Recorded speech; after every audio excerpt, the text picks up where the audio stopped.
Hi everyone, I hope you're well. Today we're going to talk about how to get your kids to listen. Wait, what did you say?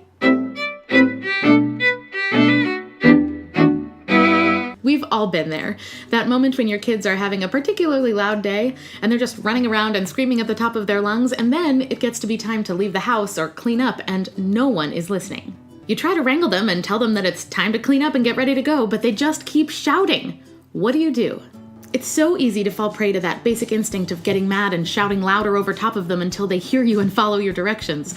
But in my experience, that just tends to turn the whole situation into more chaos, and I end up getting more frustrated. So one day, I decided to do the opposite of what my instincts were telling me. Instead of getting louder and shouting over top of my kids until they heard me, I got quieter.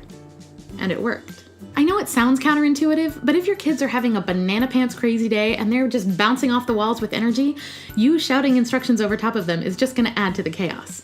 So the next time this happens, my advice is start speaking in your regular voice at your usual volume, and instead of getting louder over top of them, get quieter every time you have to repeat yourself. And if they can't hear you, they'll see your mouth moving trying to tell them something, and eventually they'll quiet down for a moment so they can hear what you're saying, which in turn usually calms their bodies down for a bit too. Plus, I've found that when I stay patient and speak with a quieter voice, eventually the kids will start to do the same.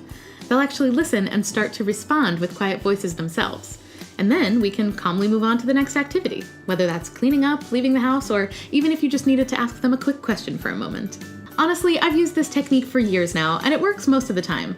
There is still the rare occasion where I'll have to get loud and use my stern voice, but that hardly happens anymore. So the next time your kiddos are being crazy loud and you need their attention and you kind of feel like going crazy with them, take a moment, take a breath, and get quieter instead. I bet you anything it'll work. So that's it for me today. Now what about you? What's the best way that you've found to get your kids to listen when they're bouncing off the walls? And if you've tried this technique, how did it go? Let me know in the comments below. Like and subscribe if you like all the things. And as always, thanks so much for watching. I hope you have a lovely day. See you next time.